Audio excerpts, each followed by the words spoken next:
is brought to you by the Belize Bank. Our country, your bank.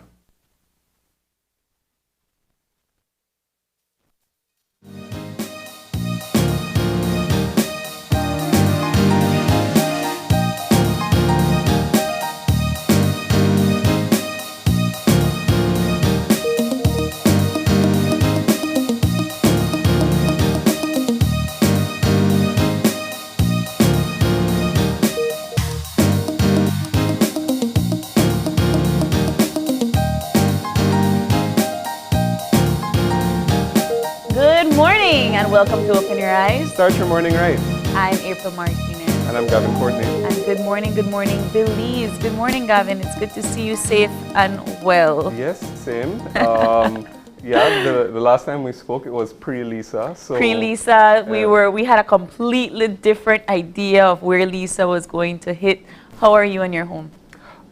Good now. Yes. Of course, on a personal note, I live near the sea. Yeah. So I was, my house got the brunt of the storm surge. Oh, and no. So, there was water in my house. So But you were prepared, right? Yes, You put up your leaf plywood here and there. Yeah, I know. Yeah. I did prepare, but of course, there was mud and stuff to clean out of the Yeah. house, which was a pain. But I mean, You know, thankful that that was it. Yeah.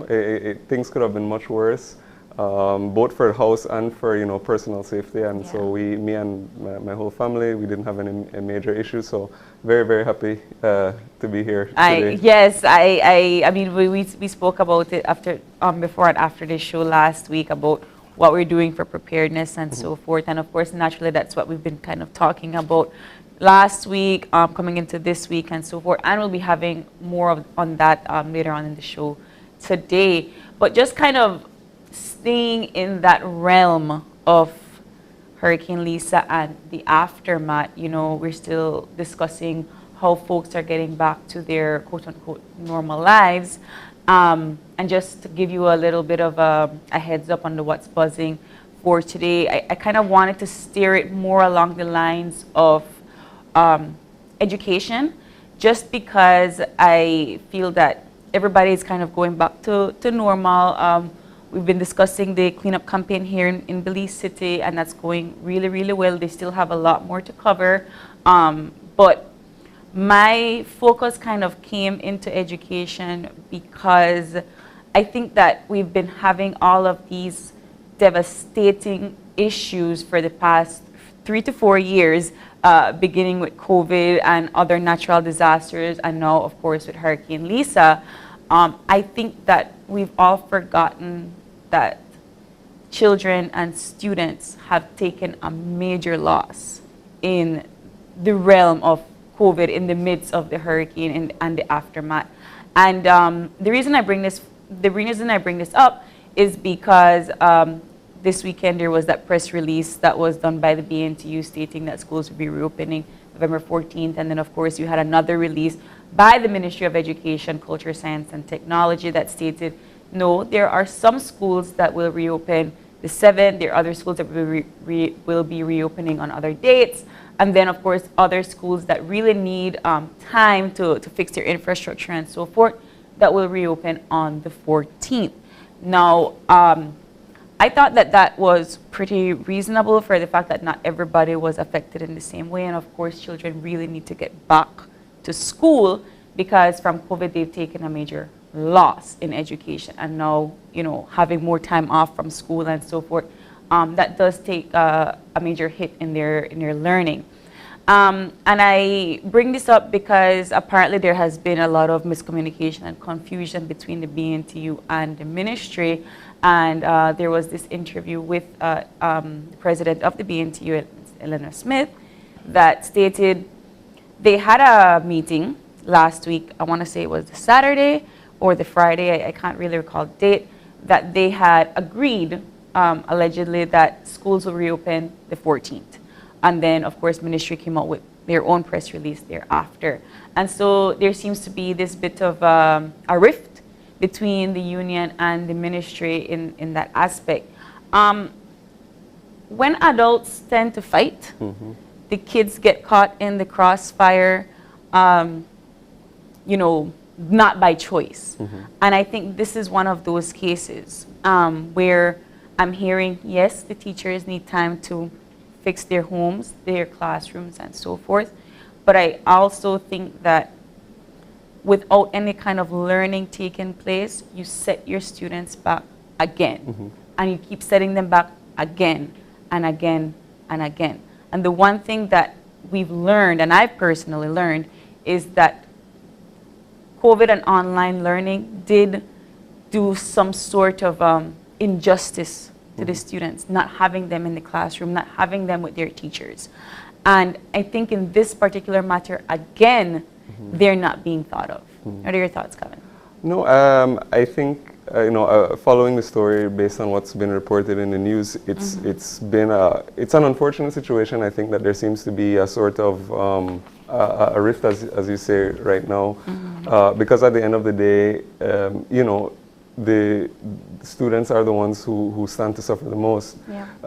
I think that coming off the heels of COVID and all of that was associated with that, I think that I definitely understand, what I understand to be the ministry's perspective, in the sense that, trying to get the kids back into school as possible so that, they can really,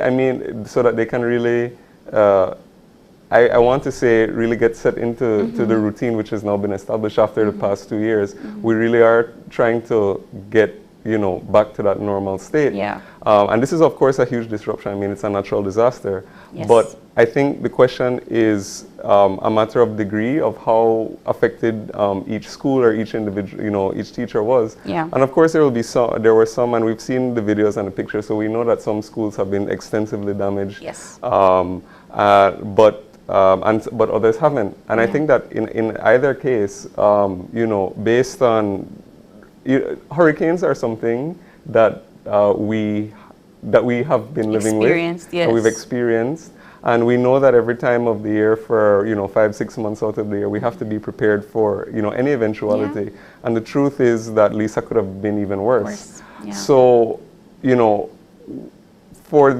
so with that in mind, which I'm sure there have been, but I mean there should be every school and of course on the ministry side as well, there should be whatever contingency plan in place in the event that there is this natural disaster, especially since we've come off of COVID. Yeah. So it seems to me that the priority should be, to make as smooth as possible a transition back into the classroom. And, you can appreciate that there may be personal difficulties in certain cases. Right. But on the whole, I think that especially, from the ministry's perspective, as they have responsibility for all, I think that trying to find a smooth solution for everyone, is the main goal with the best interests of the children at the heart of it.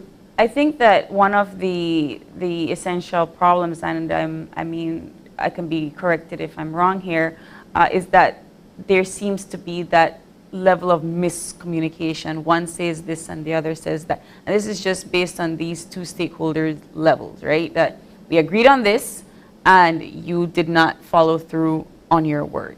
And I think that is the main point of conflict. But again, I think that the center focus should be the students and the well-being of the learning of the students. And that's just my opinion, and I understand that, again, exactly what you mentioned.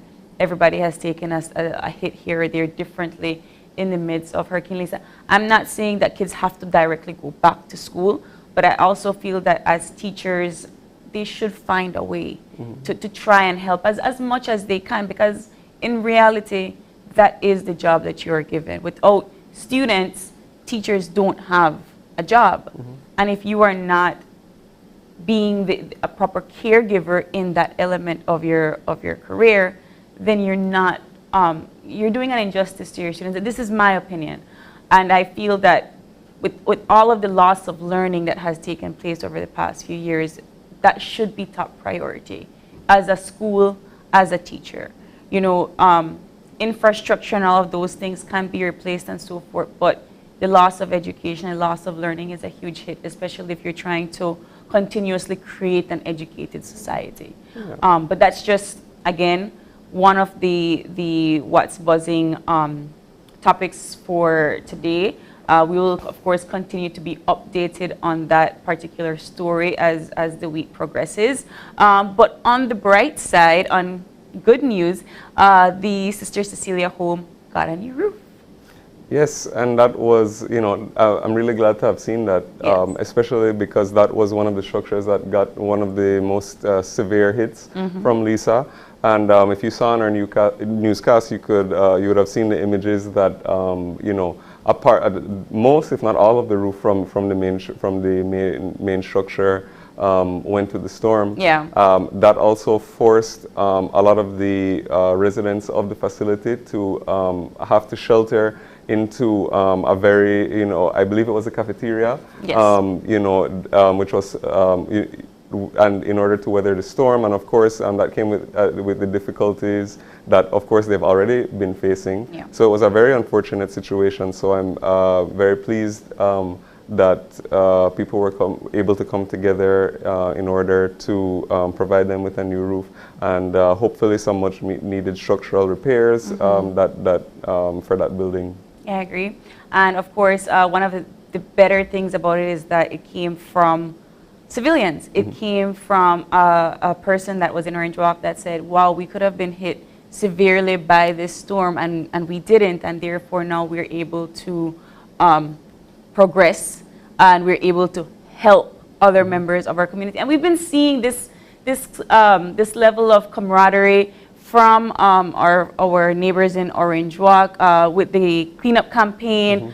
We've seen this camaraderie from our friends in the South, providing help and different items and so forth for those that have taken a hit from Hurricane Lisa. So it's just a lot of positivity all around when it comes to us coming together as a united front to help our friends in need and our society on a whole in need. I really appreciate that we've been able to, in the span of less than a week, already have power almost at 100%, water, and all of this help with infrastructure that's been taking place. And so hopefully by the end of the year, we'll see more and more positive progress within and around. And it's been, it has been great to see, the community effort coming from all around the country. Yeah. I think that, like you said, it's really great that we've been able to bounce back so quickly. And I think, it's looking, just driving around the city, you can see the huge amount of effort that people have been making. Yeah. And, to deal with some of the damage. So, like you said, it's great to see. And as we move forward in that motivating, positive light, we will continue with our eye-opener for this morning.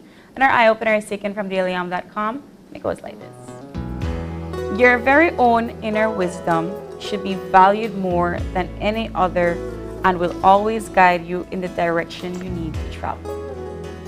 Throughout our lives, we will encounter individuals who presume to know what is best for us. The insights they offer cannot compare, however, with the powers of awareness and discernment that already exist within us. From birth, we are blessed with wisdom that cannot be learned or unlearned. It exists whether or not we acknowledge it, because it is a gift given to us by a loving universe before we chose to experience existence on the earthly plane. Yet for all its permanence, it is vital that we value and honor this incredible element of the self. It is when we do not use our inborn wisdom that we begin to doubt our personal truths and are driven to outside sources of information because we are afraid. What we know to be true in our hearts is invariably true, and we discover how intensely beautiful and useful self-trust can be when we recognize our wisdom. In the whole of your existence, no force you will ever encounter will contribute as much to your ability to do what you need to do and be who you want to be as your natural wisdom. Through it, you reveal your growing consciousness to the greater source and discover the true extent of your strength. I really, really like this eye opener. Your very own wisdom should be valued more than any other and will always guide you in the direction you need to travel.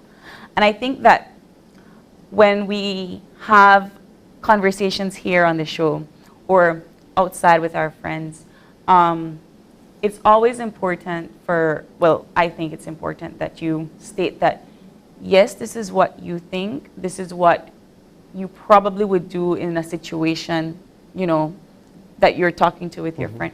However, at the end of the day, you should always allow the other person to feel that they have that choice to still take your opinion and to take your advice naturally, but also have that freedom to think for themselves and to trust their inner wisdom and their inner gut so that they're able to carry on throughout their day.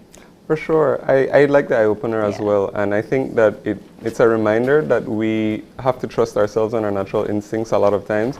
I think that sometimes we're in situations where, for example, you might have a big decision to make and you ask for advice and you may get different perspectives from different people. And, one person might be telling you A and the next person might be telling you B and somebody else might tell you X, Y, and Z, and with all of these thoughts in your mind, at the end of the day, you're the one who's going to have to make the decision. Yeah. And I think that what should really guide that is, to trust yourself and whatever that instinct, or as the eye opener puts it, is your natural wisdom. Because at the end of the day, you're the one who's going to have to live with the consequences. Right. And how, your own, or you should try to know, how things will affect you and know, how it will affect your emotional well-being, your general well-being, and in order to make the right decisions and trust yourself down the right path. Yeah. So yes, obviously, ask for help if you need it, listen to other perspectives and be open-minded to learning things, but at the end of the day, what has to guide you is that natural instinct or wisdom. Have you ever had a situation where you probably know the right thing to do, but you're always afraid that society is going to chastise you for your opinions and your actions, and so you don't listen to your advice, and in the end, probably something drastic happens. Yeah. Right? So always try your best to trust your gut and your advice. Trust your inner wisdom. And we're going to trust the weather to give us the general situation for today. Good morning. Good morning, April and Gavin. Good morning. It's Catherine. Good morning, Catherine. How are you? I am okay. I'm not going to complain. I am so happy to Just hear here that ready you're to give doing you all well. guys a brief look at what the weather will be like for today. All right. So tell us the general situation, Catherine. Okay, April, we have a relatively moist northeasterly airflow prevailing, and that will give us sunny skies today with cloudy intervals. And our high temperatures today will be 86 along the coast, 89 inland, 78 over the mountains. Tonight the skies will be partly cloudy to cloudy, with low temperatures 24 along the coastal areas, 68 inland, and 64 in the higher elevation. As it pertains to shower, we could expect a few showers and isolated thunderstorms to develop mainly along northern and coastal areas during the daytime, and then tonight these showers will be mainly along the coast and also along coastal areas tonight and tomorrow morning. The winds will be from the north to northwest, 550 knots. Sea state will be slight. Our outlook for Wednesday and Wednesday night is for cloudless spells with a few showers and isolated thunderstorms to develop mainly along coastal and southern areas, and elsewhere shower activity will be isolated. And when you look at the tropical weather outlook, at 6 a.m., subtropical storm Nicole will center near latitude 27.7 degrees north and longitude 72.0 west, and that puts it about 485 miles east-northeast of the northwestern Bahamas. Nicole was moving to the west-northwest at 8 miles per hour with maximum sustained winds of 50 miles per hour. That's what I have for you guys. All right. Is that why it's raining on us here this morning, Catherine? Yes, that is it, and that's why we will continue to have some showers today, mainly over the northern along the coast, and then these showers will develop again tonight along the coast and mainly south. Yeah, that's the effect from subtropical storm. So we still The have to cold. try to remain as dry as we possibly can. Yes, that's what I have for you, April and Gavin. Thank you so much, Catherine, and stay safe. You too, my dear. Have a great day. You too. Bye. Bye. And there you have it for the weather this morning. Of course, we'll be keeping you guys more updated as we move along into our newscast tonight at 6 p.m. But moving along our show for this morning, we are still in the conversations of the aftermath of Hurricane Lisa, and so we are going to be having our friends from the Belize Electricity Limited here with us in studio to talk about the work that they've been doing and the work that they have to continue to do in order to get everybody back at 100%. And on that same note, our second conversation, we are going to be joined by RF&G Insurance Company, and they're going to be talking to us all about post-hurricane insurance claims and in general how you can make a claim and get back to normal. And our final conversation, we're going to be having a very special small business owner discuss with us how he was able to navigate through this strange society to build his career with disability. We're going to be talking to Miguel Vejerano, and we know him from Sabrina's Bright Side story. We're going to be talking to him a little bit more about how he ventured into his career path as a disabled person. So that is going to be a wonderful conversation to have. But before we get into all of that and more, we are going to take a very short break and be right back with our first conversation. Stay tuned.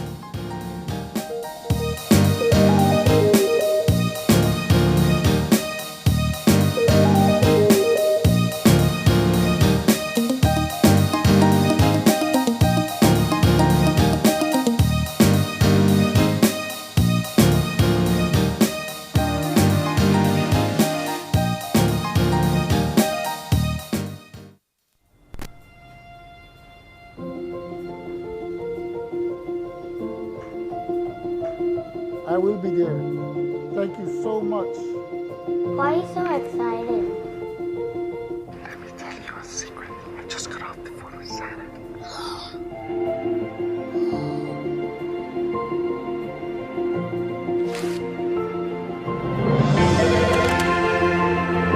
Hi, Santa. For Christmas, I want a pea shooter, a football.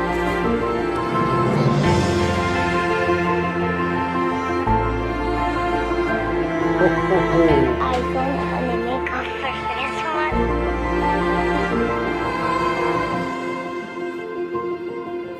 Oh, come on. 1 second.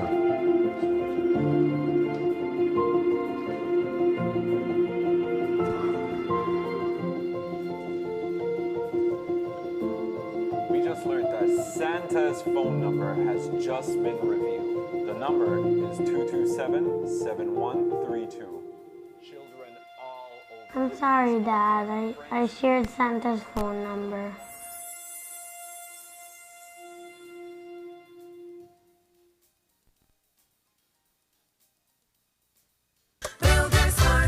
Welcome to Builders Hardware, end of the year mega sale where you can certainly get what you are looking for. That's right, we're cutting costs and slashing prices across the store.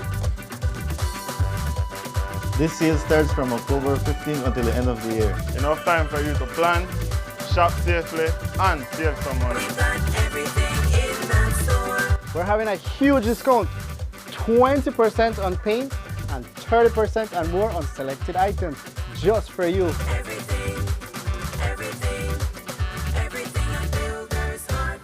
Come and visit us in Belmopan. We have quality, variety, quantity, and service with a smile. Builders Hardware, end of the year mega sale from October 15th to the end of December. We think our customers are awesome. Builders who build with a passion and skill. Go to Builders Hardware. Everyone Everyone, including our elderly, needs to stay connected with their loved ones. With Smart's Golden Citizen broadband program, senior citizens can sign up for 10 megabytes of unlimited internet at a low monthly cost of $25. Citizens over 65 can sign up with a valid ID and receive free installation plus 1 month free on selected broadband plans. Visit a Smart showroom near you for more information on how you can enjoy Smart's Golden Citizen broadband program. Smart, bringing people together.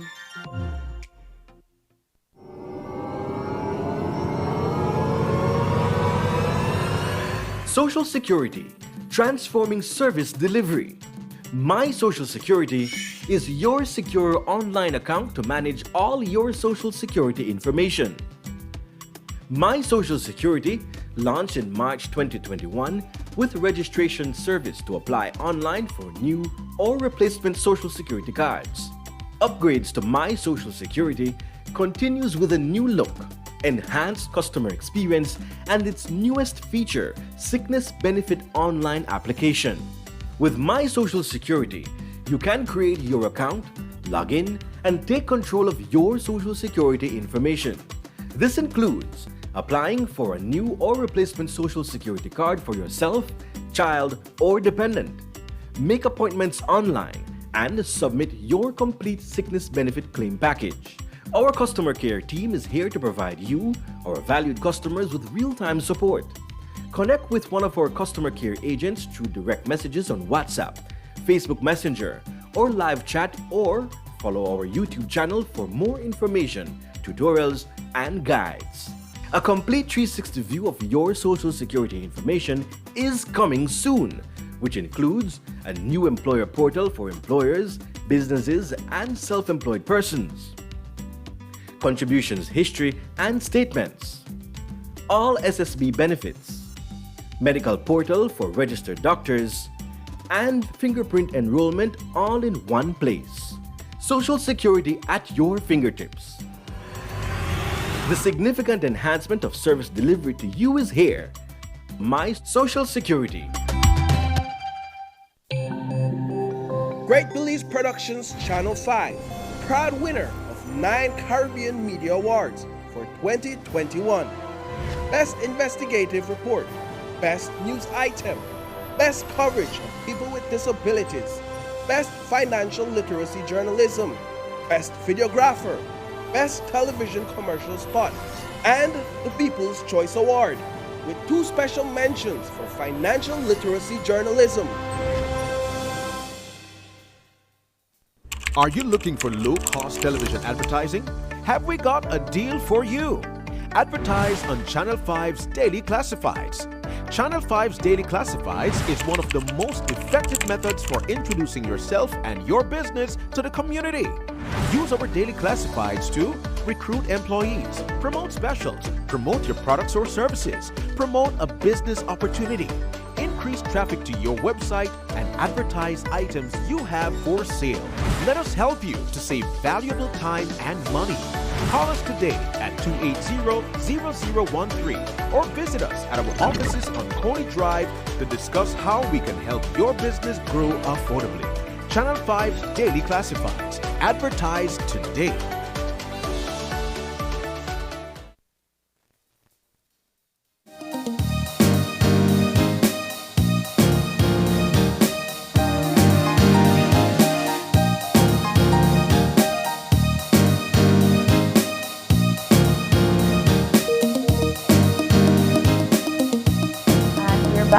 Yep, and if you're joining us right now, we're just getting our first conversation started.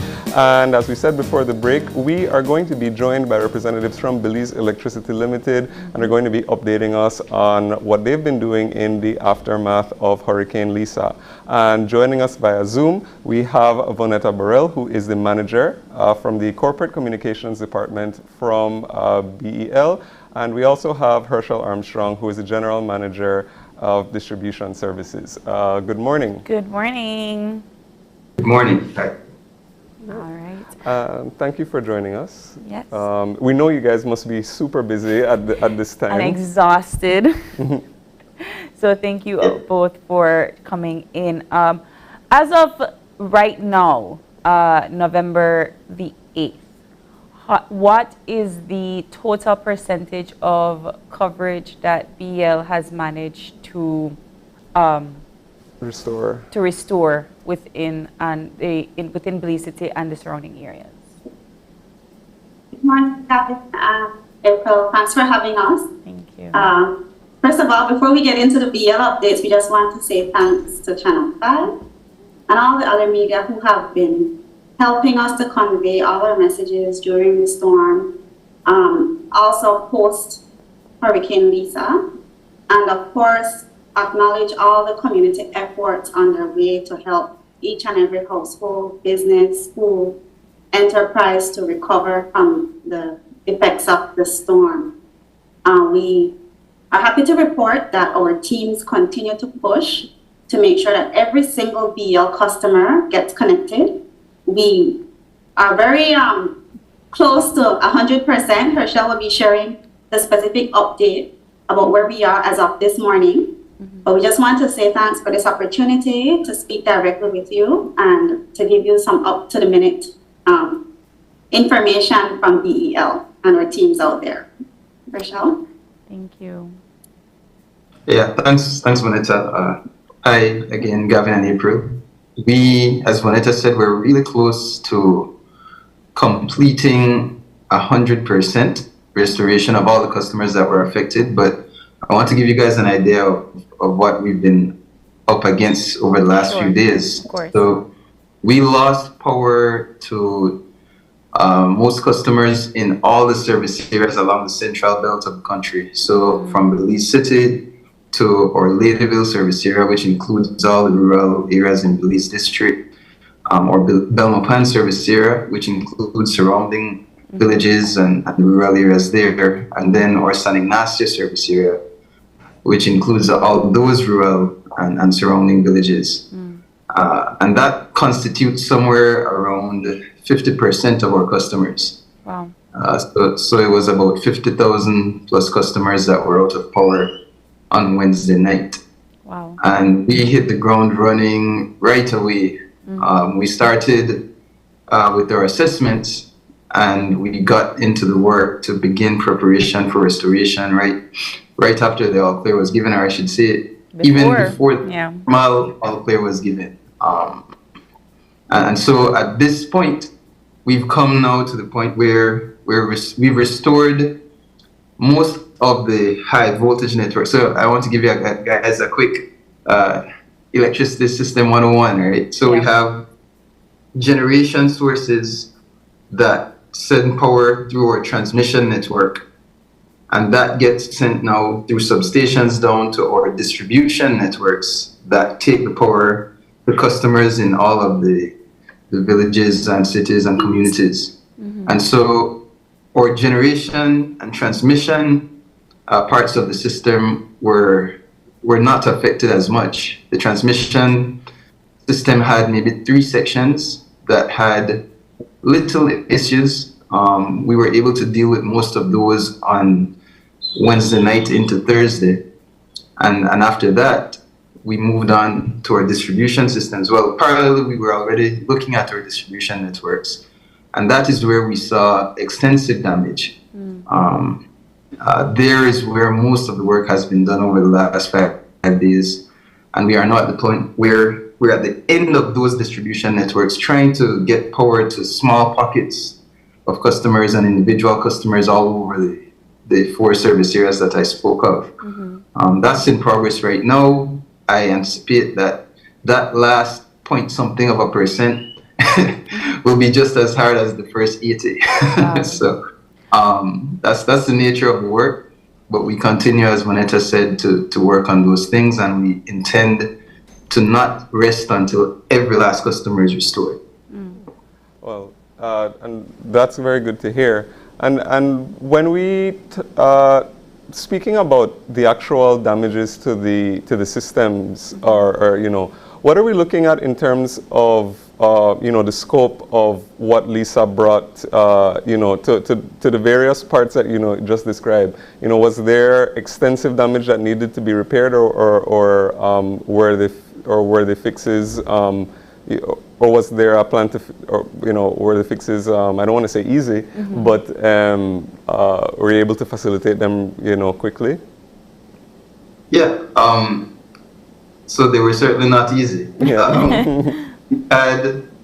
We had damages primarily to our poles on the network. Okay. So we had about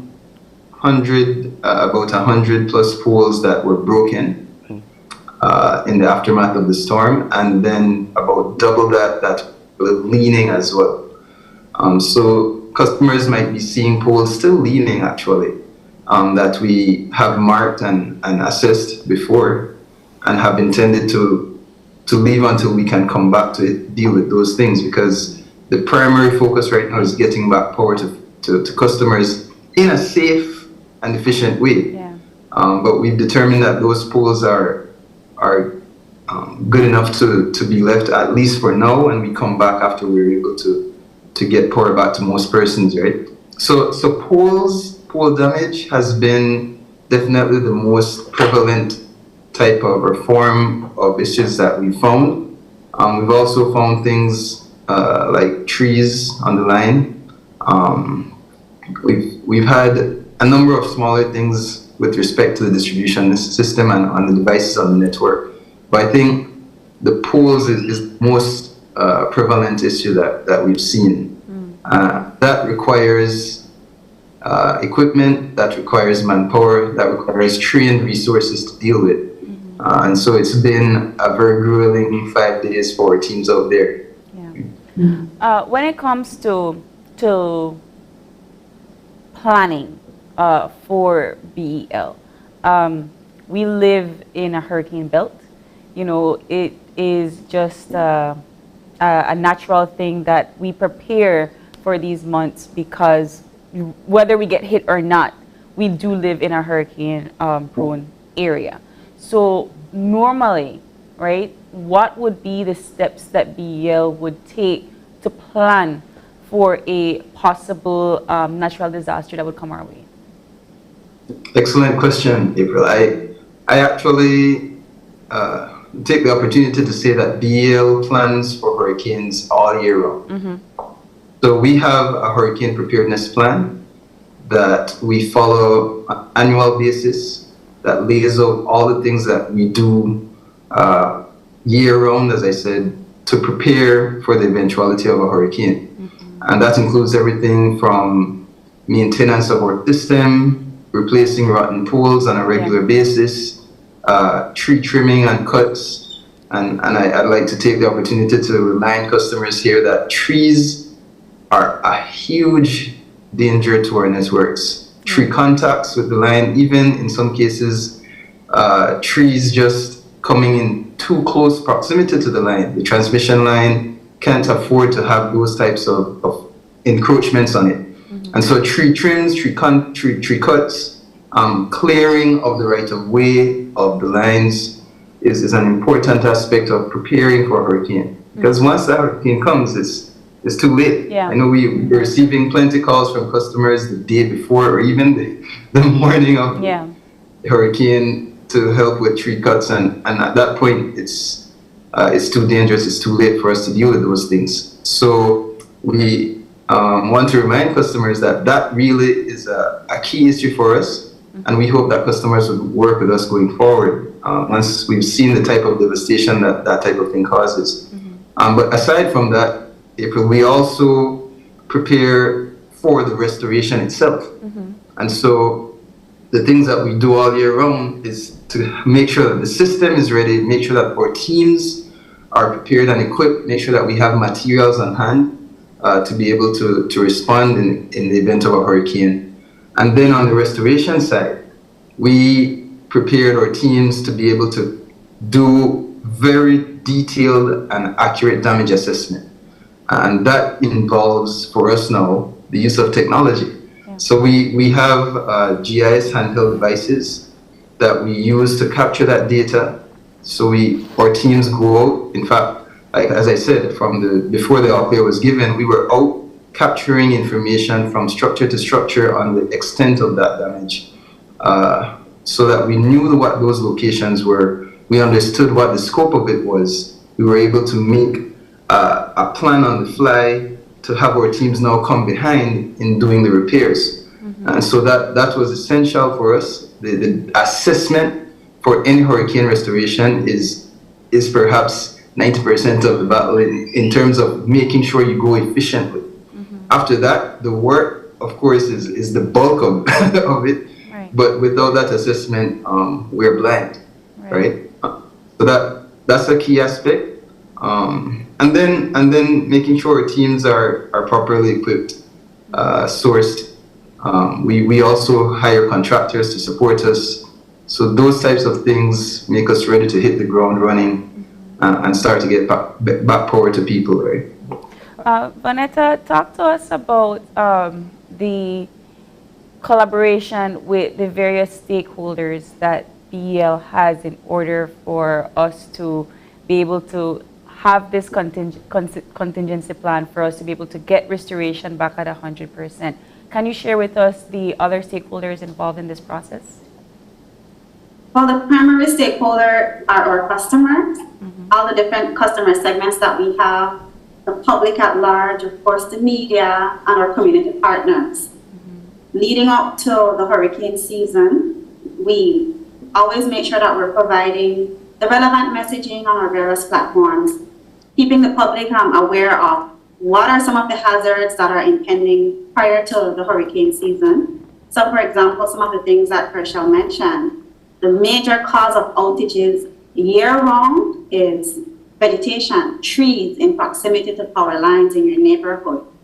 That's one of the things that we are hoping the public can now see the direct effect of how not managing your trees and your vegetation on your property can lead to a lot of work and a lot of repairs if there is a storm. And of course, during normal times as well. So be mindful of where you're planting trees. If you have trees that are tall, that will grow tall, please remember not to plant them too close to a power line or under a power line, not in proximity to it. Also, one of the other things that's a major factor after the storm is safety hazards. Steer clear of anything that may have fallen in your neighborhood, any line. It could be cable, it could be telephone lines, it can be electrical lines. It's hard to tell. Just assume that it's charged, electrically charged, and stay away from it. There's a lot of debris around, and you may not see what's on the ground.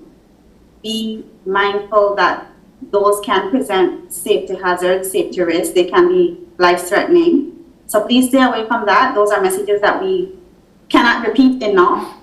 And we continue to share with our customers as well why it's important to let us know what specific scenario you're facing now that we're at the restoration phase. We have main communities reconnected to our service, but we know that there are customers who are still without power, who need some specific assistance, neighborhoods that might need specific works to occur, repairs to maybe transformers, low voltage lines. Those are things that, while we do have our teams covering the different communities that we have restored, we also need customers to report into us anything that they might be experiencing that's preventing them from reconnecting to BEL service. And also on a more direct level, we ask businesses and homeowners to please get a licensed electrician if there's anything in your home that could be hazardous. Any piece of equipment that may have been water damaged, any part of your home that may have been submerged in water, please keep the breaker off. Get a licensed electrician to do your checks. I know that the hurricane has passed several days, but some people might just be going back to their homes and getting back, trying to get back a sense of normalcy. But please don't take anything for granted. If you see evidence that there was an influx of water at a certain level in your house, at the outlet level, it's never wise to test it. go ahead and get a licensed electrician to come in and check your premises. Businesses that may not have been occupied for the past few days, please do a thorough check before you start up any of your equipment, before you plug in any device. We really want people to protect your life and be as safe as possible. Electricity is a powerful thing, but it's also dangerous if it's not handled with respect. So those are the main things that we want to share today. Where we are at this phase, we're reconnecting, we're addressing the low-level issues, the more direct customer issues, but don't forget that these are things that DL needs to be aware of as well. Any hazard, call us on our 800 number, 0800 BL Care. You can send a direct message on our Facebook page. You can also WhatsApp us. And for general updates about power in your neighborhood, we invite everybody to join our BL Power Updates Facebook group, where we keep you updated with anything regarding outages, services, or offerings. Just join us in that group and you'll get all the information you need. So I've been listening to Herschel and of course you, Vanetta, and I'm hearing all of the warnings and so forth. And as a customer of BEL, I can just say once again, thank you both so much for the service and the hard work that everyone has been doing. And just to kind of echo what some of your other customers have been asking and stating, we all kind of take the fact that we have access to electricity for granted, right? And of course we are consumers and we're paying for that service. But when it comes to restoration, and this is something that we might not fully be aware of, the amount of resources and manpower that it takes for us to get back on our feet, to get electricity back. So Herschel, if you could humor me please and humor the audience for a little bit, can you walk me through a process where the pole is down, the wires are down, and the amount of work that it takes to get that back up and running? Thanks, April. So I guess it starts, like I said, with the assessment. So one of our technicians or supervisors or engineers comes ahead, does the assessment of damage, takes a sense of what is needed, and then that gets passed on to our supervisor who plans for the job. So they gather the materials needed, they assess whether the job needs a bucket truck, whether it's a single bucket or a double bucket, depending on the size of the pole, depending on the height of the line in the area. And then typically if a pole is down, we also require what's called a digger derrick. That's the truck that can move and plant the poles. And so those things we make sure that we have on site, and we get to doing the work. And the work involves, as I said, removing the old pole, planting the new pole, removing the attachments from the old pole and restringing the lines. Well, reframing the new pole and then restringing the lines along that pole. So those things, it's a process, it's a systematic process that takes some time. Right. And that's what we've been doing for the last 5 or so days. So you can imagine how much work that is when you have 100 plus such poles. Yeah. Right. And how many workers to man each and every one of those per se? What would be your ratio? So in general, a job like that may take about four persons. We have the pole crew and we have the actual line crew doing the work, and maybe someone that's doing some material work, providing materials necessary, doing those assessments and reviewing the job. So in total, we have somewhere around between 15 and 20 teams, not countrywide, but in the areas that were affected, that are doing the work. And those teams are line crews, 2 or 3 man line crews that are in the field doing that work. We have engineers and supervisors on the ground as well, doing the supervision, doing the ground work, technicians on the ground doing the ground work, moving materials, communicating with customers, etc., doing still assessments as they move along, capturing new information because we may be able to restore one area but had to take out this customer because they had this issue. This is the type of work that has been going on. And so it's a full effort, it's a full team effort. And I want to take this opportunity actually to acknowledge the work that our teams have been doing. Those guys are superheroes in my eyes, and apparently so in everyone else's eyes recently. Being from the comments and the feedback on social media, I know they've been getting warm rounds of applause and acknowledgement in all the areas when they've been able to bring back a community. And it's well deserved, I think. And in fact, I think that's what keeps us going. That's what keeps our guys and our teams going, because it's grueling work. After 5 days, it's hard to keep that motor running, you know. And so really, I want to commend publicly acknowledge all our linemen, our technicians, our engineers, our supervisors, and also the support teams. We have our customer care and customer service reps that have been taking calls for the last 5 days as well, responding to customers, checking with them on their supply of power. We have our HR team that has been supporting the teams in the field, providing food and drinks and taking care of their accommodations, because we brought in people from all over the country.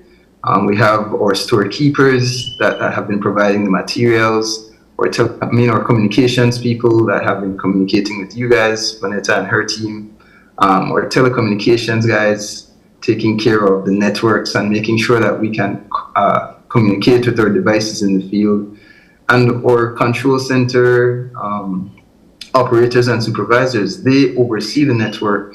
They make sure that it is safe for people to work, and they give us a guarantee of that safety.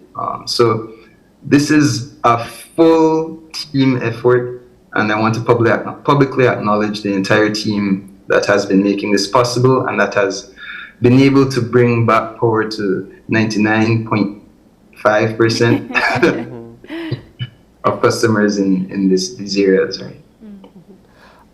One of the things that I wanted to ask, and this is more for the benefit of some of our viewers, is that you know, you've as you said, like most of the power has been restored, but there may be individual cases, and you see, you know, I've seen comments on social media saying something like, oh well, my area or my neighbor has power and I don't. What might be some of the reasons why an individual, one individual home or establishment or whatever may not have been restored as yet, and if that person, you know, has an issue like that, you know, and I think Vonetta gave the contact information, but maybe again, for the benefit of our viewers, how should they, or what's the best way to contact BL about those, whatever individual issue that might be? So I'll try not to get too technical. Yeah. Give a quick idea of why that type of thing happens, and then I'll allow Vonetta to talk about her contact information. But remember, I mentioned the distribution network. Yeah. On that network, we have high voltage lines, and then we have distribution transformers that supply secondary networks. Those low voltage networks extend to customers in neighborhoods, and a transformer may feed anywhere from 15 to, in some cases, 40 customers, depending on the size of the transformer and the size of the households. So those secondary networks now may have issues along the length of those lines.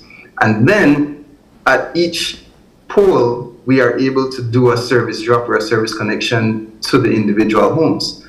And so those service drops may have individual issues as well that need to be taken care of. And so the challenges that we've been having is transformer issues, low voltage network issues, service drop issues. And in other cases as well, the service entrance of the customer may have an issue that needs to be addressed before we can energize it. And so when you see your neighbor with power and you do not have, it may be because of an issue with your service drop. It might be because of an issue on that portion of the secondary or the low voltage network that feeds you. Or in some cases, you are on a different transformer and that transformer has not been repaired as yet. And so those issues are what we are tackling. I assure the public that we will get to all of them. It's just a lot. And so we have to move systematically. We have to move in an efficient way. I know customers have been calling and asking for us. It's a small thing. It's just a connecting. We are trying to make sure that we move efficiently. So we don't want to have our teams all over the place. But we are having teams in every area at this point. And so I want to just thank the public for their patience, first of all, and assure them that we will get to every last customer before it's all said and done, right? Vanessa, the contact information. Yes. Yes, I just want to echo that appreciation, Herschel and Gavin and April, that we do appreciate people's understanding. We know that, with so many days that have passed since the hurricane, that some people are anxious now if they're still waiting to be restored with service. And so we know you need your comforts of your home. Our teams are working aggressively to get to everybody. But please, if you need an update from us, do not hesitate to contact us. Our WhatsApp number is 613-0676. You can email us at blcare@bl.com.bz. Follow us on Facebook. Join our Facebook Power Updates group to get updates. And of course, you can call our 800 number at any time. That's 0800 BL Care. Just that we have our teams on standby waiting to receive all your reports and your queries. Thank you so much, Vanetta, and thank you so much, Herschel. And just echoing the sentiments of our viewers and your customers, we do very, very much appreciate the amount of effort and work that BL has put into to help us get back on track. I also want to state that it has been less than a week, and you're already at almost, what is it, Herschel, 99.5% of power. So we extend that gratitude, and of course, thank you so much for coming on the show this morning and sharing all of this update with us and with our viewers. Thanks for having us. Thank you. And with that, we're going to take our next break, and we'll be right back with more OIE. Stay tuned.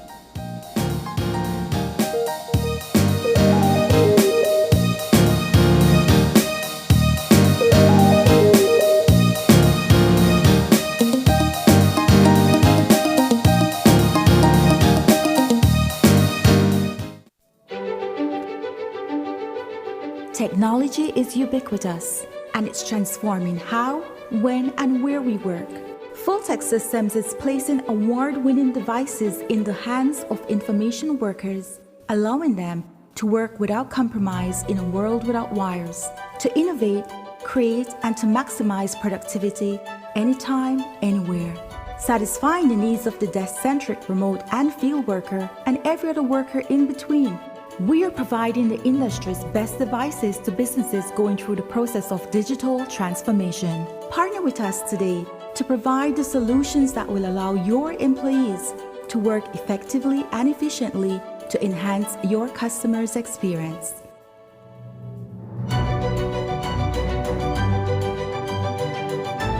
Fulltech Systems, your technology center, where you'll come for the price, but stay for the service.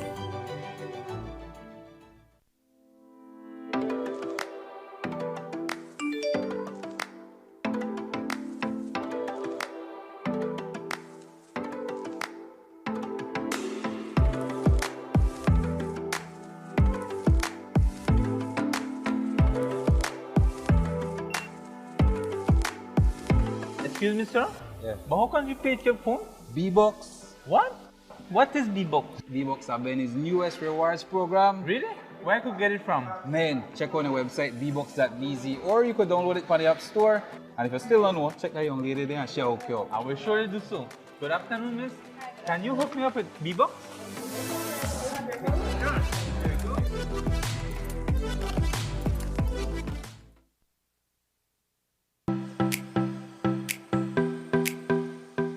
What is Medriva?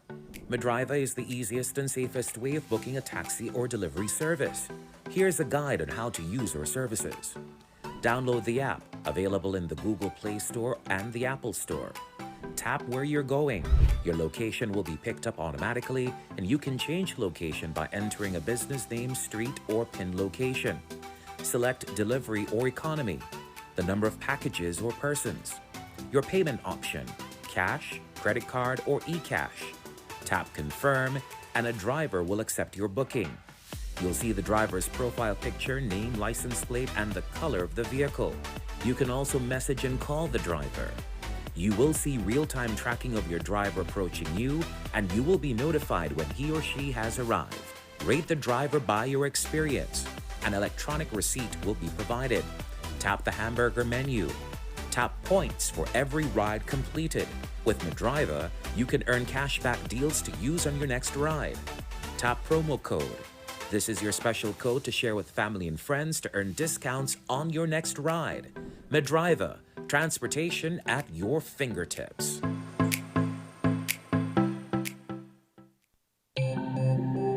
Great Belize Productions Channel 5, proud winner of 9 Caribbean Media Awards for 2021. Best Investigative Report, Best News Item, Best Coverage of People with Disabilities, Best Financial Literacy Journalism, Best Videographer, Best Television Commercial Spot, and the People's Choice Award, with 2 special mentions for Financial Literacy Journalism.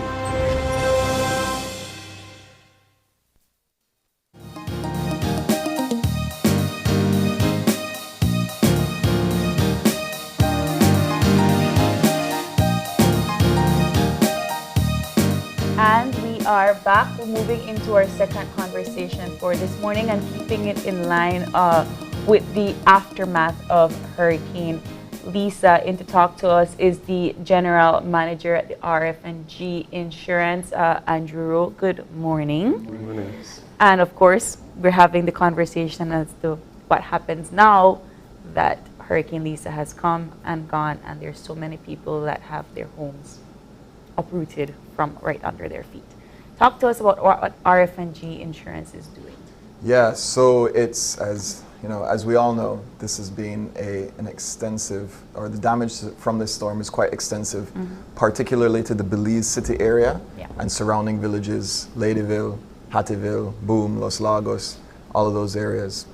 I think it's a bit fortunate that this was a very small storm in terms of wind speeds. We haven't seen the official Met report yet, but we understand that hurricane force winds only extended maybe 20 miles across the entire hurricane. So that meant that San Pedro, Key Caulker, Dangriga, Placencia, and inland a little bit more into Belmopan seem to have been, for the most part, spared. But the devastation in Belize City and surrounding areas is pretty intense. So what we have started doing at RF&G is we managed to open up on Friday, and all staff who didn't have major damage to their homes, because some did, came to work, and we just began the process of trying to get as many claims in through the front door as possible. Our staff have been calling out clients. We've been on the ground since Friday, and we've not stopped yet. So it's we have a good feel of what the situation is. It's a little bit reminiscent of Hurricane Earl, which hit in 2016. Not much different, other than a much smaller storm. So as I said, the damage isn't as widespread. But people still had, you know, upwards of 5 and 6 feet of water through their homes. As we've all seen, a lot of people lost their roofs. A lot of people have some major damage. So what we're doing at the moment is just trying to prioritize those clients who have severe damage, you know, total roof losses, 6-foot inundation of storm surge, and we're trying to get to them quickly, get them some money in their pocket so they can begin that repair process, and then we're working our way down the line. And you know, when we talk about hurricanes and hurricane preparedness, we talk about things like having supplies. We don't often include insurance in that conversation. So can you talk a bit about the importance of that as part of your preparedness plans and the types of, I guess, insurance coverage you can get? Yeah, I mean, there's insurances, and we talked a little bit before the show started, that insurance is something that you have to have some measure of income in order to afford it. And that is just simply not there for everybody. We know that there's extensive non-insured losses that have taken place as a result. I think I heard the Prime Minister yesterday referencing a number around 20 million Belize dollars that's going to be needed to put back infrastructure. I'm not sure if that includes damage to people's homes where they simply don't have the money to do anything about it. But from the point of view of having an insurance product, this is the time where that really pays off. I don't think you'll meet anybody in the country who has an insurance policy, a hurricane insurance policy, who says, man, I wish I hadn't paid that insurance premium. You know, I think it's something that where people can afford it, it should definitely be part of your annual budget of how do I pay for this insurance policy, because when, you can't say if, because the truth is it's a when, a hurricane comes and causes damage to your home. That insurance policy is there to take care of some of the damages. It doesn't cover all because there's deductibles and it doesn't cover everything, but at least it's money that you can use to start putting your house back together, your business back together, and try to move on with life as quickly as possible. Do you think that Belizeans in general take insurance seriously? That's a good question. I think there is definitely a big cohort of people who have. I think Hurricane Hattie had not I think, for sure, Hurricane Hattie was a defining moment in the history of this nation. And we can talk about the socio-economic impacts of that storm and the impact on people's psyches. But there's a big cohort of Belizeans who that insurance policy for them is gold, because they know that one day something's going to happen and they keep paying for it. We have seen, of course, there's people who don't believe in it. Maybe their family's experience with Hurricane Hattie or any storms after that wasn't there. Maybe they don't have that kind of ancestral knowledge that's been passed down. And so there are people who don't believe in it. There's also people who feel, you know, I live inland, or my house is well built, I don't need to worry about it. And the truth is there's definitely truth to that. If you're inland, you're away from the storm surge, the wind impact's going to be a little less. But nonetheless, there's still that risk. And of course, insurance products are priced appropriately. If you live inland, you're going to pay less premium than somebody who lives on the coast or on one of the keys. I want to kind of just continue this conversation along the lines of Lisa in the wake of, well, in the aftermath. And majority of the homes that were lost and just completely uprooted are from those, you know, lower in economic societies that can't afford insurance. So in the wake of this, how does RFNG respond to that kind of situation? Because everybody says insure your home, but if I can't insure my home, how can you even help me? Yeah, I mean, the truth is insurance companies are there to help their customers and the people who pay the insurance premiums. Right. There's not much insurance companies can do for the uninsured. And so that's really where the social programs come in. That's where hopefully the government has the ability to step in and start to assist people. But it brings to the forefront, with the whole climate change conversation that's taking place as we speak at COP27, the need for us to become more climate resilient, because these sorts of things are going to happen more and more frequently. And the impact to low-income households is going to become more and more in focus. And so, you know, I think there needs to be good public-private partnership between the insurance companies as well as the government. We do have a ministry that looks after disaster risk management, and we need to start figuring out how can we start developing micro insurance products that are available for lower income households or people who maybe have small businesses and subsistence lifestyles, that they can purchase at least minimal insurance products so that when these sorts of things happen, there's some safety net in place. Of course, you know, they're not going to be able to afford full coverage for everything, but at least it's a start. It can get them moving back onto their feet, and then any other government assistance that might be available or social assistance that might be available can come and top that off. But this is a conversation that needs to be had. Of course, once Hurricane Lisa is one in the books, we need to start looking more closely at how do we as a country and as a society, start to put mechanisms, financial mechanisms in place to help the majority of our population. You said full coverage, right? So in terms of, for the customers that have been coming to RFNG from since Friday, are they aware of the plans that they have for them, that they think that they have full coverage and perhaps they don't? You know, what is the advice that you all are giving your customers right now? I mean, when customers come in, of course, we look at their policy and we start, the first thing we do is explain, this is what your policy covers, this is the deductible. Ideally, that conversation is had before we have this storm. You know, the last thing you want is to find out. Yes, they do. Yes. Yeah. And you know, we do try to do a good job of making sure people are aware. As you said, they do forget. I always think back to my first experience with an insurance company, my own company. I wasn't working there at the time, but I had no idea of how insurance worked or what it was, and I just trusted whatever my insurance advisor said.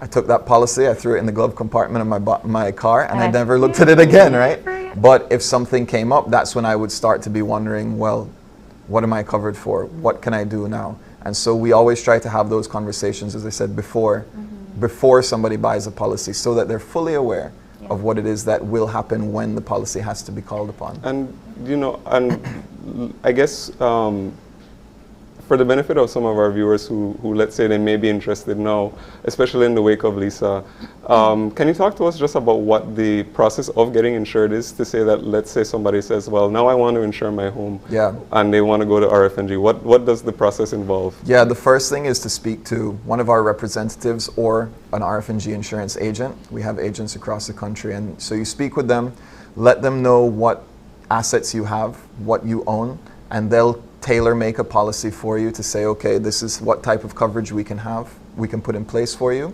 Here's the cost for it. And then we can, if the person accepts the quote, then we can put them on cover. There's usually a survey that's done afterwards, a survey of the property.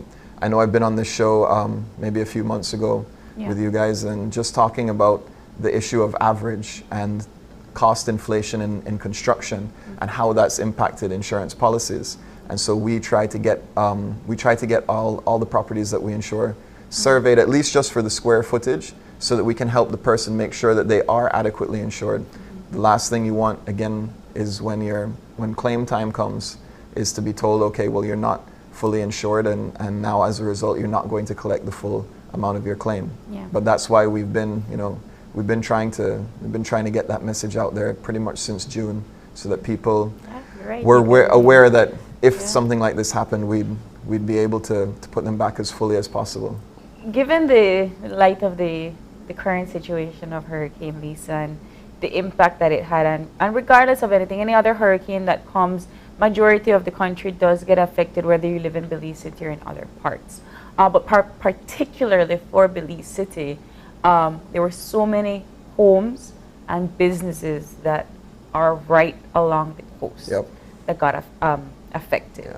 When somebody tries to take out an insurance policy or tries to apply for an insurance policy, and you go along to these coastal areas to see where they're trying to set up shop or build their home, what is the advice that you provide to them? Because that is a risky move for anybody living or trying to make a business. So what is the advice that our insurance gives? Anybody who's living along the coastline should definitely take into consideration the potential impact of storm surge. It's hard to build for a Category 5 hurricane, that 160-mile-an-hour storm that may eventually come one day. But if you do your best just to try to build at least several feet off of the ground, make sure that one thing that we have seen a lot of is just people's roofs not well installed. They're just nailed in, it's zinc nailed into the wood. And what happens is, if it's just a nail and maybe they bend it at the end, that's going to rip clean off when you get good breeze. So the difference in performance of that versus somebody's roof who's actually screwed down, has a few hurricane straps, is incredible. Most people who had well-constructed roofs didn't suffer much damage, whereas the ones who had poorly constructed roofs did. And the truth is, the cost difference is minimal. It is truly minimal when you're comparing the type of material that you can use. So those are some things that people really should be looking into. Storm shutters as well are a big thing. you know, that stopping a window from blowing out can be the difference between having pretty bad water damage in your home versus no damage. And so these are all things that we try to give guidance to our customers when they ask for it. A lot of people do their own thing, but it's not just insurance companies. There's architects out there who should be thinking about this. The building contractors should be thinking about this. And but you know, when you are trying to take out a mortgage or a loan, and you are going based on what you can afford, and if I can't afford shutters, I'm going to rule that out from my from my strategy plan, right? So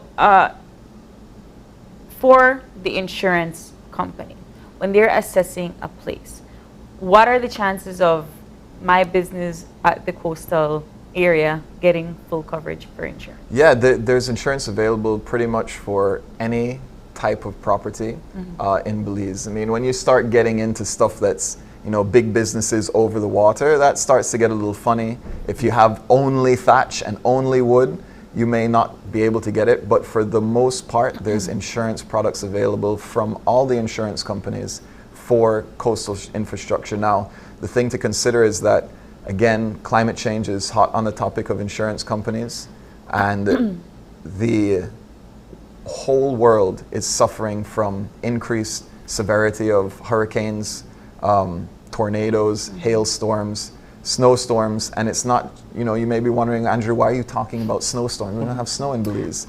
But the truth is that a big claim, say in Germany, from hail that destroys hundreds of homes or damages hundreds of homes, impacts the insurance costs of somebody in Belize, because insurance is just one big global pool. And the more that's paid out of that big pool, the more that has to come into it.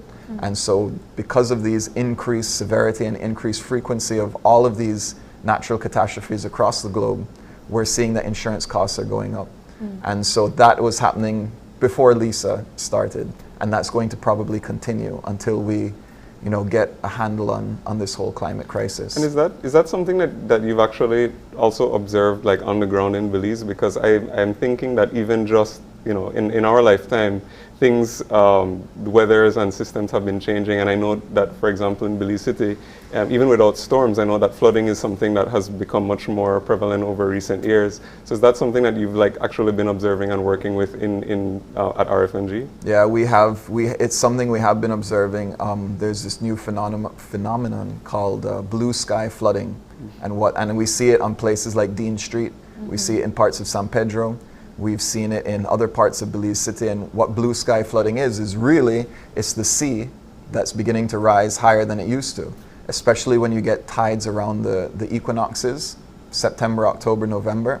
Those high tides are coming every year. They're coming maybe a half inch higher than they did the year before. And so you have no rainfall, but all of a sudden your yard is full of water, and that's seawater. And so these are all things that, yes, we have been monitoring, and we need to be conscious of. And I think, and again, before the show, we were just chatting about Belize City as a whole and why we moved the capital to Belmopan. It's because Belize City was flattened by Hurricane Hattie.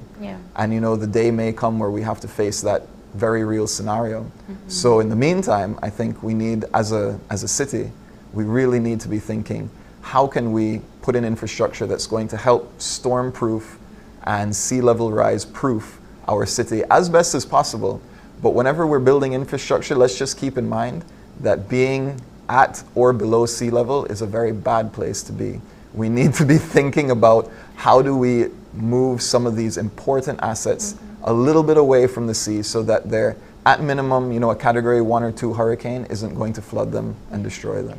We're talking about insurance and what you all have been up to from since Friday and now, but you know, it's a little too late, my home is destroyed, but can I still apply for insurance? Yeah, definitely too late to get a claim paid now. It's one of those things, you know, everybody, like I said, if everyone who had paid their premiums, I'm sure we're happy they had.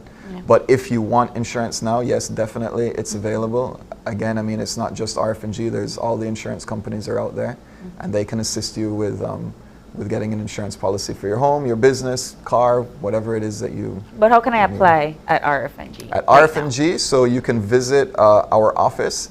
Probably not a good time. No. We're overloaded with people coming in for claims. But can I apply online or through WhatsApp? You can apply through WhatsApp.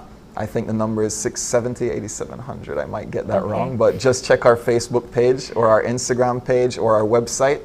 You can do applications for policies through any of the social media platforms that we're on, or call an agent. There's a lot of agents outside of Belize City, so if you're not in Belize City, you can find them all on Google. They're right there, and they can help you out. They're not dealing with, the ones outside of Belize City aren't dealing with claims, so it's a lot easier to get anything done if you're not on the ground here. And what's the process like for making a claim? So if you do have coverage, and let's say you got damage to your roof or damage to part of your home or business, what's the first step, and what's the process like? The first step, as far as RF&G is concerned, is to inform either your agent or the company. You can do it again through all of those platforms I just mentioned, through social media, WhatsApp, our website, and you can call in as well. In fact, a lot of our staff are right now just dealing with call-ins to try and open people's claims. So really we need to be informed that you've had a loss. We do have a notice of loss that can be a form, which can be downloaded from our website or gotten off of WhatsApp. And once you fill that out, you then get into the whole process. Now, we're dealing with hundreds of claims, and as I said, we are prioritizing those ones that are severely damaged, because if you're looking at somebody with maybe just some minor damage to their home versus somebody who's lost a roof, we're really trying to get those people who have lost their roofs and that stuff, at least get them going, and we'll work our way down. So we're just asking that people have a little bit of patience as we move through this process. It's gonna take a little bit of time. But once you're in the queue, RF&G staff will be in touch with you, letting you know what your next steps are, getting estimates. We will be inspecting people's properties where necessary, and trying to get those claims settled as quickly as possible so that people can get on with their lives, How long does it take for the insurance to pay out once you've assessed the damages and so forth after the customers have called for their claim? Yeah, there's no set amount of time. Each customer is different, each claim is different, but once you have submitted all of your detail, those then go into the payment process. And at the moment, we have started processing payments already. We've already paid out a decent sum of money to people who just need money to get their repairs going. But once you've submitted everything and RF&G has agreed your claim, you should receive a payment in a matter of a few days. All right. Andrew, is there anything else that our viewers need to be aware of when it comes to RF&G and their claims at this very moment? I think we covered most of it. I think, like I said, the biggest thing is patience. Just, be there, help us through the process. We're there to help you through the process. If we don't get to you right away, don't stop bothering us. Keep bothering us so that we can help you. But just have a little patience with us. I think, too, for anybody who's listening, it's very important that if you've had any kind of damage, get in contact with your insurance company, whether it's RF&G or somebody else, because each insurance policy has a reporting period of when you can notify the insurance company. And if you report the claim after that period of time, you can be denied the claim on a technicality. What is RF&G's?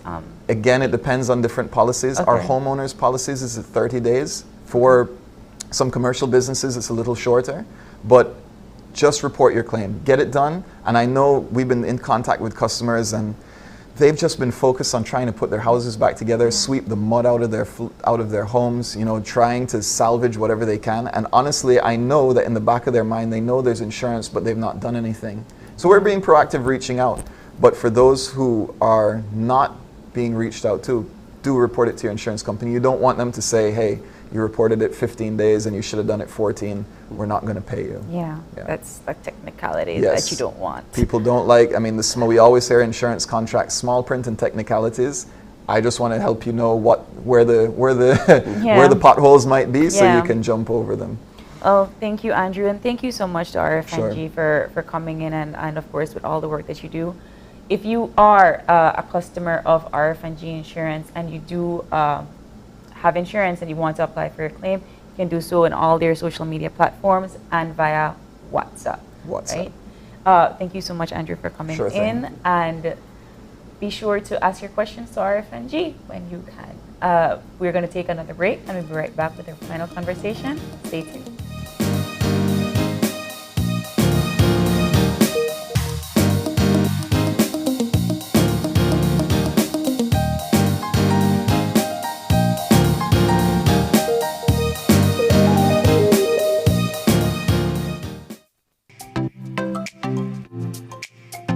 Everyone, including our elderly, needs to stay connected with their loved ones.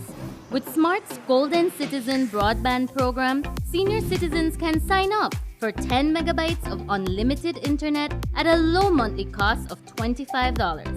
Citizens over 65 can sign up with a valid ID and receive free installation plus 1 month free on selected broadband plans. Visit a Smart showroom near you for more information on how you can enjoy Smart's Golden Citizen broadband program. Smart, bringing people together.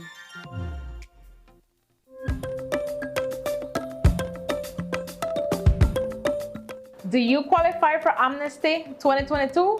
This is your opportunity to find out. You qualify if you are registered as an asylum seeker with the Refugee Department before the 31st of March 2020, residing in Belize before the 31st of December 2016, have children born in Belize on or before the 31st of December 2021, completed your education in Belize, married to a citizen of Belize for a year or more, living in a common law union with a citizen of Belize for 5 years or more, referred by the Department of Human Services, gainfully employed in Belize for 5 years. To find out more on how to apply, go online to www.immigration.gov.bz. Be prepared. The registration period will be from the 2nd of August to the 30th of November 2022. Belize Amnesty 2022. Let's continue to build Belize together.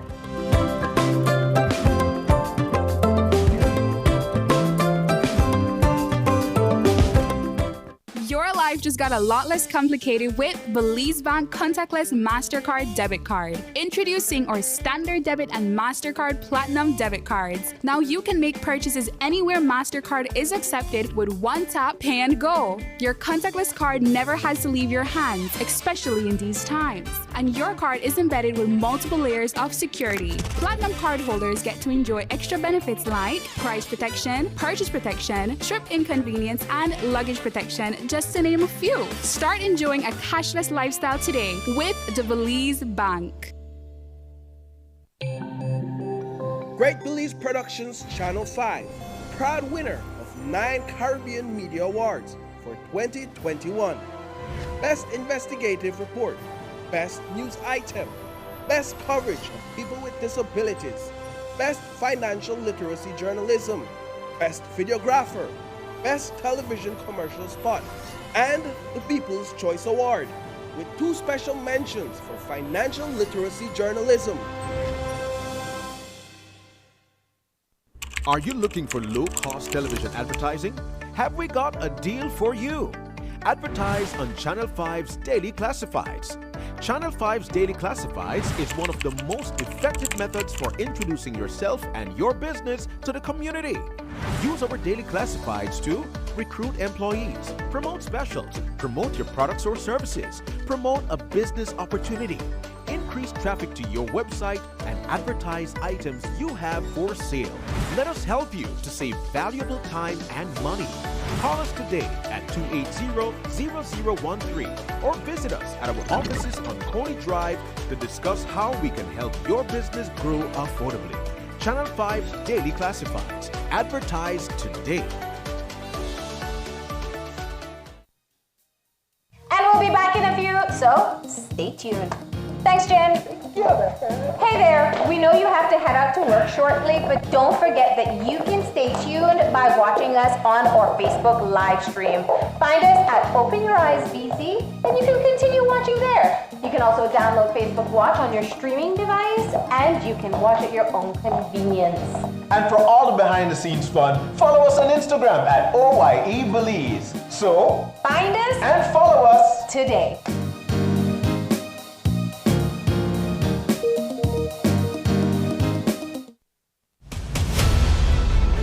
Dwayne Moody, Isani Cayetano, Marian Ali, Paul Lopez. Your News 5 police teams do whatever it takes, go wherever they need to go, so you can catch the story wherever you are, whenever you want, on whatever device. Channel 5 believes on television, Facebook, Instagram, and YouTube, because news is now everywhere, all the time, and so are we. Whether you're at home, on the road, at work, or at school, if you see news happening or suspect that something might be up, call or text the Channel 5 News Belize tip line at 672-5555. You don't have to give us your name, just give us the tip. That's 672-5555. Call or text us so we can check it out.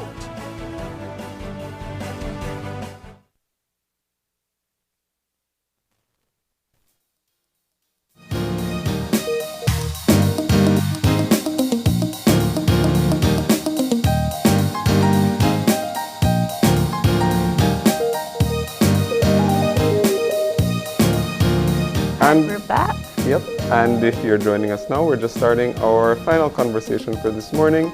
And we are putting the spotlight on a small business owner in Belize. Joining us via Zoom, we have Miguel Bejarano of iTech Solutions Corozal. Yes. And we're going to be talking to us all about his business and his journey. Good morning, Miguel. Good morning, Miguel. Good morning. Right. Thanks for joining us this morning. We are glad to have you.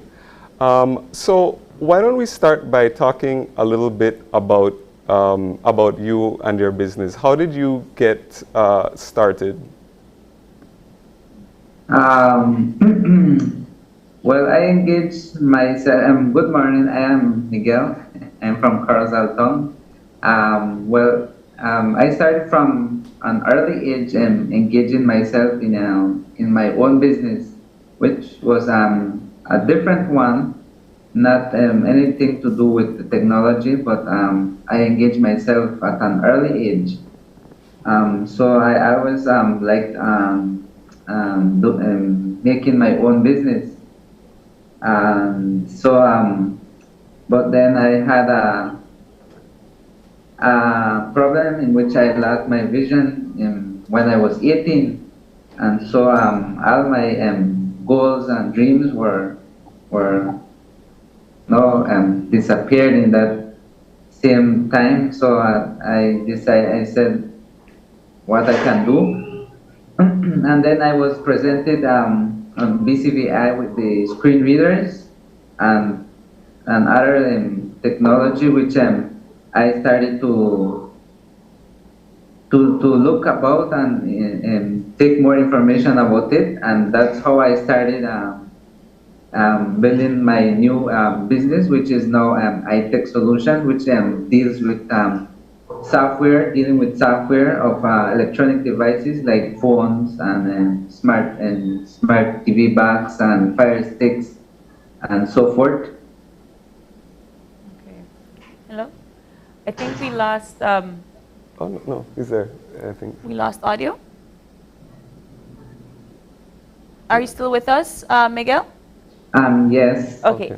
So, I mean, I'm listening to you say that you thought that after you lost your vision, that all of your hopes and dreams were gone. Talk to us about that particular process in terms of how you managed to take your disability and to use it as your superpower for your business. Well, the main thing I think is not me. It's the reason is the Lord, which has given me that strength. Because for me myself, I think I wouldn't have done anything. So that's the number one motivation, serving the Lord, and that's what makes me get that motivation. And also my family, which I have currently 2 kids and my wife. They are also my motivation, and well, that made me dive into what is technology because I wanted to provide something for my kids. I wanted to give something, at least provide an economy to them, and that's when I decided to dive into this. I could say a personal career Yeah. because I think there won't be a person that would want to hire me as an employer or an employee. So I said I have to make my own business, which I can depend on myself and do it on my way. So that's when I decided to make my business and started to build up and get more information on how I can manage to do these things. And I have currently like 5 years that I'm now engaged in this business. In terms of the way you use and navigate through through the technology that you sell for your business, how are you able to vet and to make sure that these devices are good and operational before you even sell it, you know? Yeah, well, like I said, I deal with software. Yeah. Because software, you are able to navigate through all these using screen readers and other modern apps which help you assist in these. Because actually, I do have like a percentage in one eye, which I use, but not too much because it's a low percentage. It's like around like 10 to 15% on one eye, but it's something that you see like if you are in a thick smoke. That's the way I see that, just a silhouette, like a eye color and some shadow, but it's not something that can help me. But I can do use it sometimes, like identifying some colors on the screen, and then the screen reader does the details, describing me what's on the screen. I don't want to focus on your disability because that is just one aspect of who you are, but because you brought it up on how you used to navigate your through the different technologies, can you, for our viewers, give us some small detail as to how you are visually impaired and what is actually happening with your eyes at the moment? Well, I lost my vision when I was 18, and that was due to an accident that I had when I was 10. I fell and I hit my back head, and that affected me like 8 years later, and it caused me the glaucoma, which that made my vision, and I lost my vision, and like in 3 months I lost completely almost my vision, leaving me with only 10 to 15%, and that's the time when I started like like I said, like experiencing and forgot the word that I want to use. Yeah, well, basically that's it. And at 18, you were essentially completely blind, and now you are, a few years later, you have this business. When it comes to MSME, you're a small business owner with a disability, and you're able to provide for you and your family. What kind of advice would you give to our viewers right now that probably think that something is holding them back, a disability is holding them back, and they don't think that they're able to start up something for themselves? Well, I would like to tell them that not every day is a rainy day. Someday the sunlight has to come out, either early or later. But to motivate themselves to make something, because life keeps on going, and we have to find something which we can contribute to the community and to other persons that expect something from us also.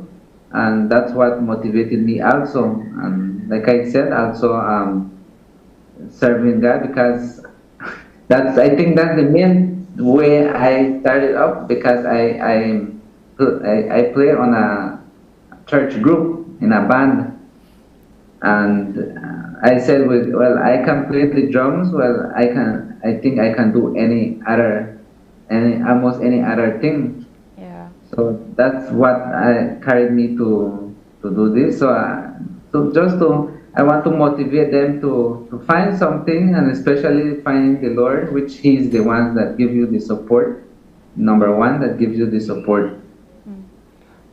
And can you also talk a little bit about the support that you've received from your customers and other members of the community over the years? Because you said you've now been in business for 5 years. So what has that been like for you?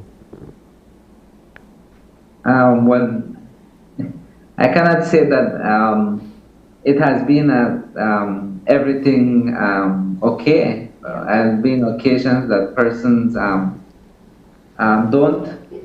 don't have that confidence in someone like me.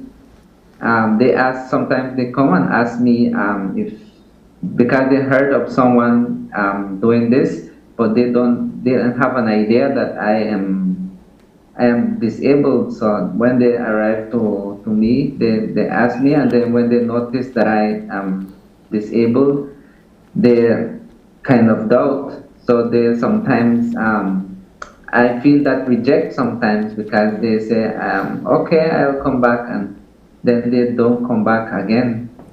But there have been persons, majority of the persons, they go towards what they believe what I can do, and then they see that I am fully capable of dealing with those stuff. So it has been a two-sided way.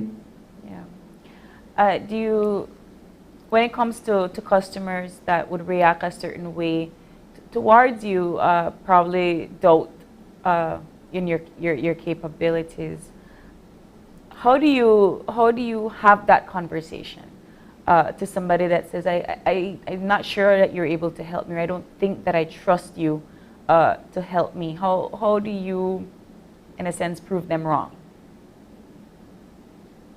Well, through the years that I've been disabled, I have learned to deal with situations like this. And when situations like this arrive, I just don't accuse them also. I understand them, because I think if I would have been on their side, I would have think the same way also. Yeah. So I give them the privilege to choose whichever decision they want to make. They have the freedom to do that. So I just tell them, okay, no problem. You can decide whatever you want to decide. I'm okay. That's the way. It seems that you've been operating for 5 years, and so therefore there seems to be some level of customer loyalty and people that follow you. How is the family support in that aspect? When you told your wife, hey, I'm going to start a tech company, or I'm going to start this business in order to sustain us, what was that support like? Well, I cannot say that it's something that we have settled completely, because every day is a new challenge. Yeah. And and with a new challenge, every day is a decision you have to make if either you do it or not. So, well, my family has supported me 100% because they see me every day and they know my ability. Because persons that come, they do not know me, so they do not have that trust. But my family, they do have that trust because they see my capacity every day, not only in technology, but in other areas and other aspects.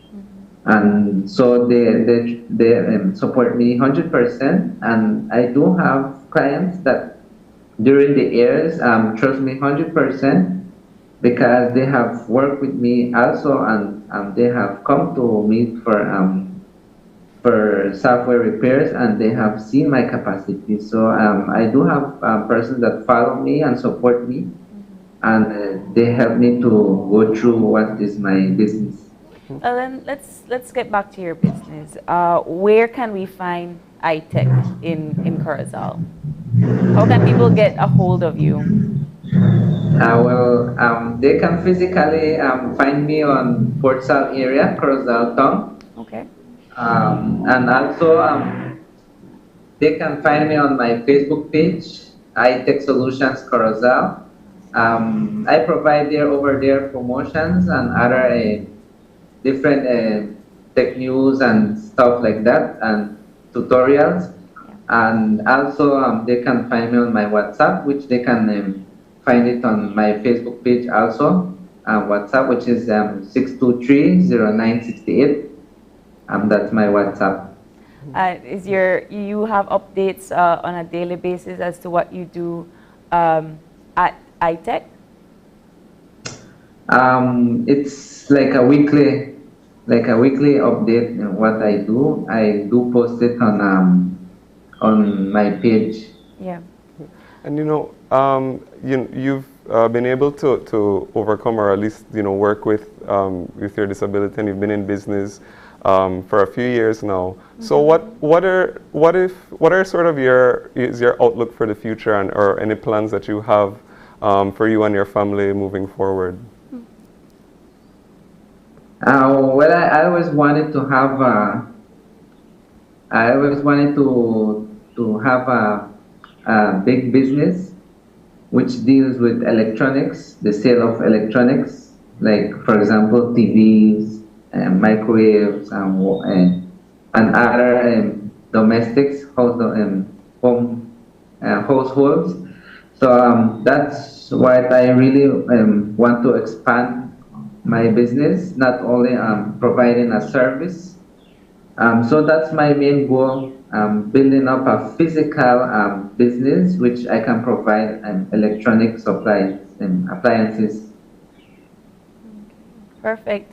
Miguel, I think that I speak for everyone that is watching, and of course from all of us here, that I think that it's an amazing story that you're able to navigate through your disabilities and to have a successful business, despite some persons might question your capability.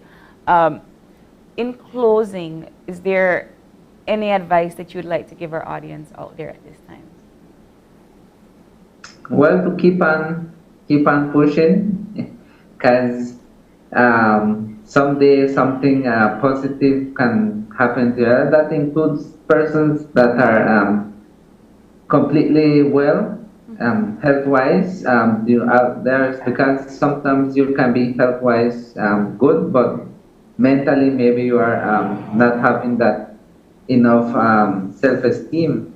So I also want to tell those persons that keep on going and keep on having that motivation on your life, and something positive will happen, definitely. And having the Lord on your side also, definitely something positive has happened. What motivates you to keep going? My family and serving the Lord. You have to come back and show us how to drum, because you did just say that you are a drummer, right? Yeah, sure. Next time he has to perform for us. Yeah. Well, thank you, Miguel, so much. And of course, one more time for our viewers, please, how can they find you and what is the name of your business and your pages on social media? Like I said previously, you can find me on my district, Corozal Town Portsal area, and also on my Facebook page, I Tech Solutions Corozal. And over there, you can find my WhatsApp, or you can also send me a message on 623-0968, or find me on my personal Facebook, Miguel Bejarano. Okay. And what are your working hours? 8 to 5? 24 hours. 24 hours. So if they call you 3 o'clock in the morning, you want to pick up? Yeah, well, if I hear it, yes. If Thank not, you. well, until the morning. Perfect. Thank you so much, Miguel, for coming in, and we wish you the very best of luck. Thank you very much. All right. Thank you. And with that, we're going to take our final break, and we'll be right back for wrap-up. This is Live on 5. Stay tuned.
Hola usuario de eCash, la aplicación eCash está disponible en español. Cambiar el idioma de tu aplicación de eCash de inglés a español es rápido y sencillo. Déjame mostrarte cómo se hace. Primero, abre tu aplicación eCash. Introduce tu PIN. Toca el icono More en la parte inferior de tu pantalla. Selecciona Security. Selecciona Language. Y luego selecciona Spanish. Vuelve a introducir tu PIN y ya está. Tu aplicación de eCash está ahora en español y puedes seguir disfrutando de tu cartera digital eCash. La aplicación eCash de Belize Bank te hace la vida más fácil.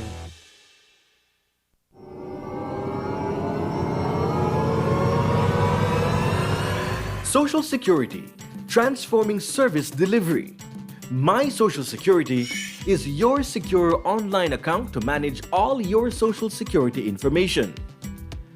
My Social Security launched in March 2021 with registration service to apply online for new or replacement Social Security cards. Upgrades to My Social Security continues with a new look, enhanced customer experience, and its newest feature, Sickness Benefit Online application. With My Social Security, you can create your account, log in, and take control of your Social Security information. This includes applying for a new or replacement Social Security card for yourself, child, or dependent. Make appointments online and submit your complete sickness benefit claim package. Our customer care team is here to provide you, our valued customers, with real-time support. Connect with one of our customer care agents through direct messages on WhatsApp, Facebook Messenger, or live chat, or follow our YouTube channel for more information, tutorials, and guides.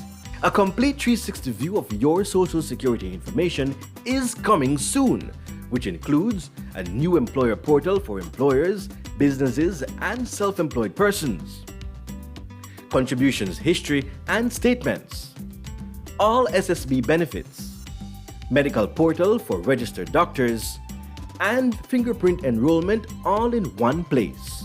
Social Security at your fingertips. The significant enhancement of service delivery to you is here. My Social Security.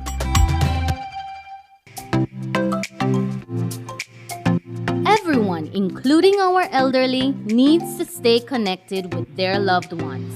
With Smart's Golden Citizen broadband program, senior citizens can sign up for 10 megabytes of unlimited internet at a low monthly cost of $25. Citizens over 65 can sign up with a valid ID and receive free installation plus 1 month free on selected broadband plans.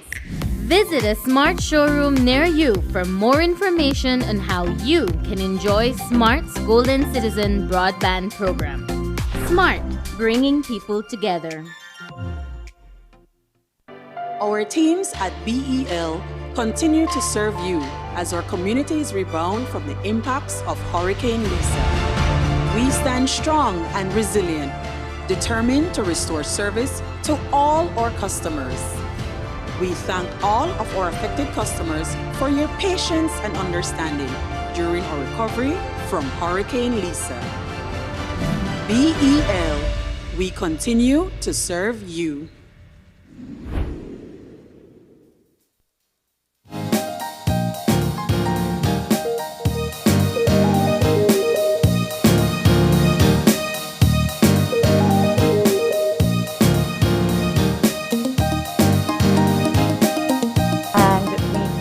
Back, and just we want to say a big thank you to all of our viewers who tuned in this morning and started their morning right with us here at Open Your Eyes. But of course, we had a lovely show this morning, 3 wonderful conversations, just to kind of ease us back into that sense of normalcy. We had our friends from BEL come in to just give us an update of where we are in terms of almost restoration of full power in and around the Belize City area. Yeah, we want to say thank you to them for coming in, and also to the entire team at BEL for doing all of their hard work to restore power in the aftermath of Hurricane Lisa. They've been working around the clock since last week, and the work continues. Yes. So we definitely want to salute them for all of the work that they've been doing. And then we want to say thank you to RFNG as well for coming in, our second conversation, talking to us about the importance of getting insured. I'm sure that hit home for a lot of people over the past week. But that was another great conversation. So thank you to Andrew and the team at RFNG for the work that they do and for coming in. And of course, we want to say a big thank you to Miguel Vajerano for joining us this morning via Zoom. He was a small business owner who is visually impaired, but of course, that does not define him, and that does not in any way, shape, or form discourage him from creating his business, iTech Solutions, in Corozal. So we want to wish him the very best of luck with his business, and for him to show us that in the midst of all of this tragedy, in the midst of a disability, and something that you probably feel like you can't do something because you're probably disabled, or you feel like there is no motivation in moving forward, he is one of those persons that have truly shown us that yes, you can overcome and you can progress. We just want to thank him so much for stopping in and sharing his story with us. But of course, we want to thank you, the viewers, for tuning in. We don't have a birthday shout out, Gavin. We haven't been having those. So please, if you have a birthday shout out or questions or comments, you can always drop us a line right here, somewhere, at oie@channel5belize.com. And of course, you can find us on Facebook on our page at Open Your Eyes BZ, and you can also follow us on Instagram at OIE Belize. And of course, you want to tune in tomorrow when you open your eyes. Start your morning right. Be sure to keep your eyes, your minds, and your heart open. Have a safe day out there. Belize, please be careful out there. For those of you that don't have power yet, BEL is coming to you. You can always message them. Please be safe out there, and we will see you tomorrow. Goodbye.